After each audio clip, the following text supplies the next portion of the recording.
kweduno mabuja tauya nyasi muri musosondoko susura nemipa naupa zuva rochishanu mumwedzi uno wachiwabvu tikaiti kunyepe ipapa zeki yakagubudisa nozuro uno kuti wanhu obatoro CCC wanotungamiwa naye Chabangu wapinziwa pokare mudare reparamende somaparamende no maseneta wanhu vanosvika 19 wanoti Vivian Chitimbe, Nyasha Batitsa, Samantha Mureyani, Diana Marikano, Tsungirirai Rungwai na Meofina Kwabeni wari ma MP pokare kwai izvezvi zvapa mutemo manje kuti Murisi Zwizwai Tambudzai kunaka Moses Manyengawana Spiwe Munemo na Tawanda Bvuma wese wari maseneta wapinziwa manje mudare reparamende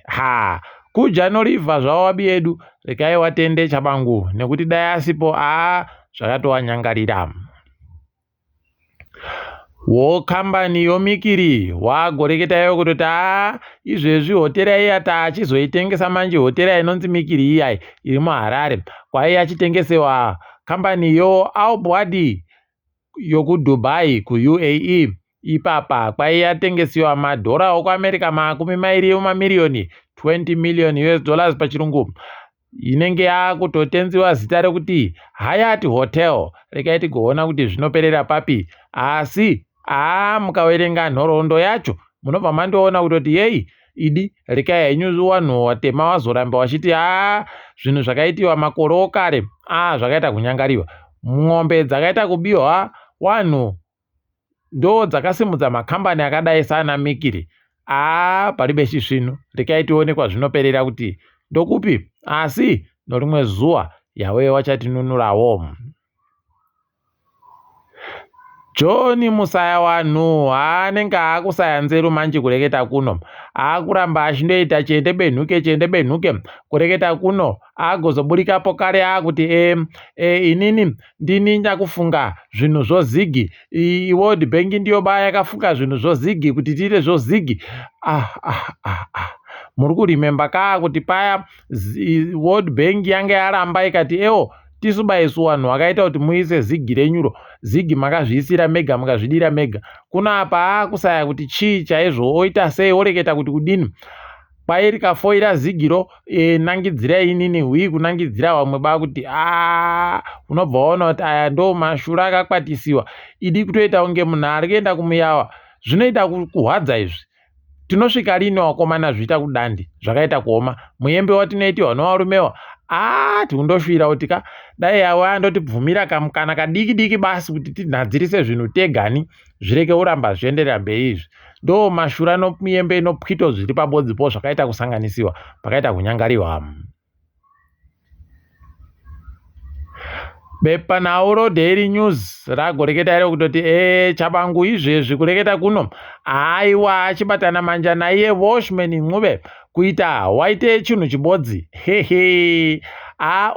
zvamunoona kudarika motoziva kutoti wese wari mudare reparamende wari kuti ndomirana Chamisa manyepo watanikiwa pachena manje nokutoti kwai ipapa Washman Ncube newabi ache wachizobvumirana kuti aiwa Chabangu ndiye haripo asanorima bharani mukuru mubato roCCC rerere mabuja wendo uno rekai muone zvazvinoita ipapa wamwe nokuti wari kumirira matumbu yavo basi muchaona wacharamba wakamiramira ipapa wakamiramira uko wachinyepera kuti tiri kumirana Chamisa chata kutonamatira kutoti Chamisayo paachazopindapo abva awaite kuwataya kuwatsvairira kunze chaiko nokuti wese waribeka nachido chowanhu chawari kuramba wachisimbisa ipapa rekai tigoramba takaringa asi tinenge tichikunyepai zvinenge zvichiitika.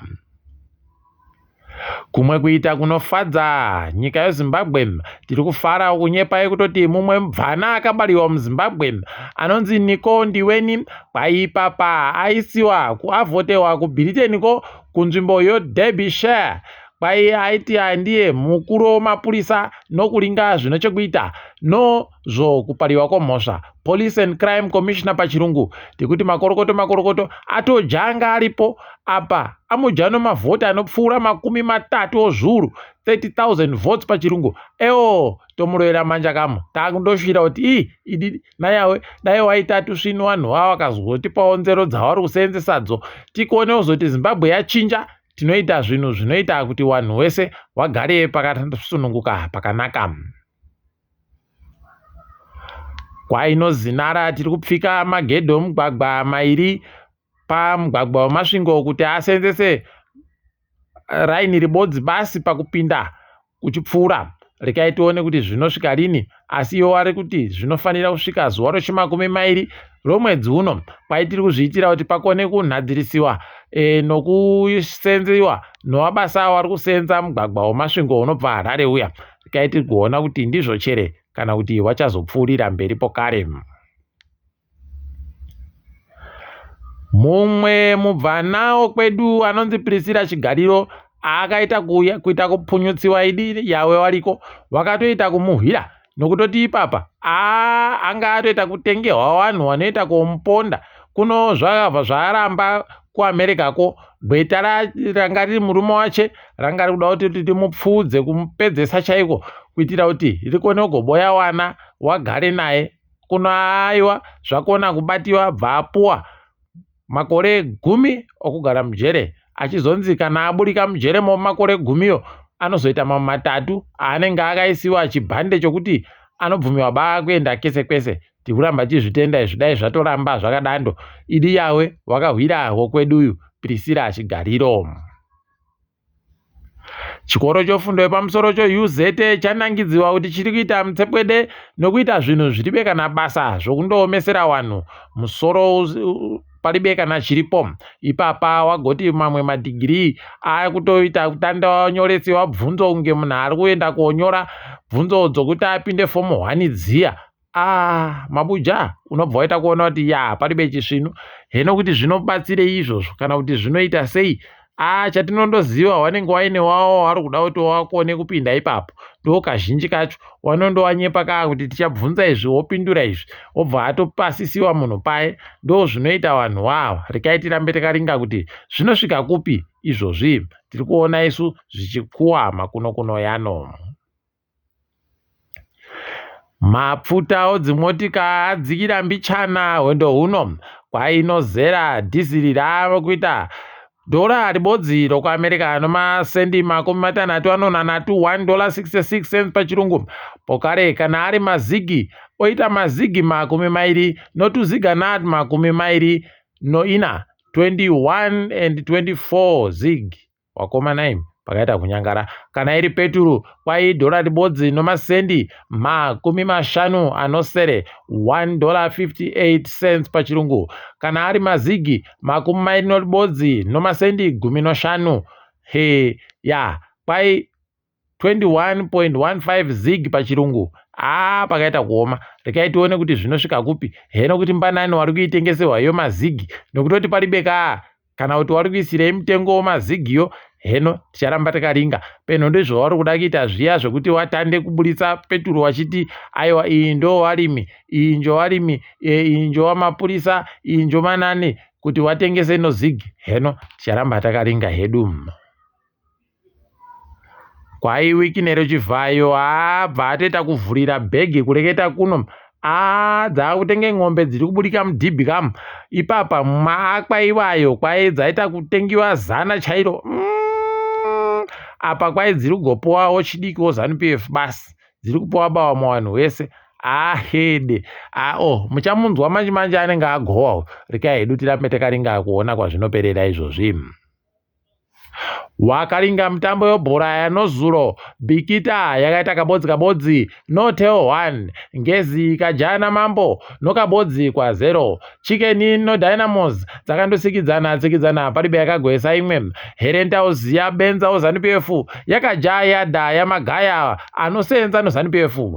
pokare FC Platinum yakaja Green Fuel, Nzimbe yakajiwa noPlatinum nokabodzi kwa 0. ZPC iri magezi akatodzimiwa chaiko nomangoda wakomanawo Manika Diamonds notwiri kwa 0. Aidi chimwe chikomba tasa. Nyasi kuri kutamba Chegutu Pirates no Simba Bora. Heno kuti wanenge vachiedzana masimba chere kana kuti uyo maPirates ndo achaita kukunda. Kepekepe yafara Zanu-PF inenge ichihwapurira no Hwange. Tikaitione kuti zvinoperera papi. Apa wakomana wamaswiti wanenge vari kuita kudenhana nana Boso Highlanders versus Arenal. Tikaiti goringa kuti zvinenge zvipera zvakaita sei, tinenge tichindokunyepa hii. Apa kaiti chiringe kadzi rikiitika pasi rese kutandira muSouth Africa mom. ANC yaita kudichiwa yawadziwa yazvimbiwa izvezvi. Mbodza yawagopakura panyaya Zuma yakuwazvimbira. Ipapo watozoti rekai tichimire kuita zvatada kuita zvokumupinza dare Zuma yu tozoona kana sarudzo dzapfuura. Aya rekai tionekwa zvinoperera izvi zvinomakuwa pasi chete izvi. Apa kuDRC zvatagoreketiwa nowakuru zviya kuti kwai makunguwo zvagosha pakapfa mangani. Zvaurayisa vamwe kuDRC kuhwendo huno kwai kuno masoja masere agonzi imimi nokuti makatiza nguva yehondo. Kwai kutiza hondo imi muri masoja taakutongera iri upfu. Wakomana pakaita kunyangariwa. Idi unenge wati ndapona mabara omhandu wobva wasvikonzi nowo kwako wakatiza ako mhandu asi isusu da kutokugwarasha nokuti wakatiza. Dai wapindirawo zvarekawo dando wakomana nokutoti pakaita kunyangariwa. Kunyika yoKenya kwai mafashamu ari kuramba achindogwarasha vanhu. Watopfuura zviuru, watopfuura mazana mairi makumi mairi izvezvi kureketa kuno vanhu vapfa. Mweya yawo dai yazorora murugare. Yawe wabatsire nyika iyi. Dai wandoti penutsirawo kani mvura iyi iri kuramba ichindozaza kunana Kenya kuku. Yazazawo medu mudhamu mukaribhamu mutabo yamagetsi akati wande wande peno zvaiitawo zviri nani. Heno mabi angu kana kutoti dai yandokwirawo nomakore yauyawo kweduno ikapupurutsiwa nomhepo ikasvikawo kweduno ikati zhuu kunaya, vanhu nomukatofara kaazviite zviri nani. Rekai tigoramba tichinamata. KuNiger kureketa kuno kwai kwagonziko masoja ari kutonga kuNigerko agokumbira vasoja wokuRussia kuti endai kumzinda kuno masoja wokuAmerica moite kuti watize ipapo. Idina yawe zvakaita kuoma kaizvi. Unosaya kuti sei zviri kuita kudando asi ndo mugumo wonyika wakareketiwa naJesu uyu kuti wasvika. Rekai tione kuti zvinoperera papi. Tikaenda mhiriko makungwa kunyika yoBrazil. Kwai izvezvi kwaita mafashamu kare kudzasi kwawoko kwai kwaita mafashamu atogwarasha vanhu vanoita 55 55 pachirungu, vanosvika 40 zviuru 70,000 pachirungu vakatobisiwa munzvimbo dzavagere. Orererere mabuja paribe chisvinu pakaita kunyangariwa chaiko. Rekai tirambe takaringa kuona kwazvinoperera izvozvi kuti ndokupi pokare kuti zvinenge zvitekaira sei. Rekai tichigumire pano mabuja tauya nyasi kuri kweru kuti titsiwe kachikwereti kanozuro kamu katiribewo kupangurirai nhaudzo. Rekai tikuringei zuva ramangwana. Ndini wenyu Mhanduwe Onhau.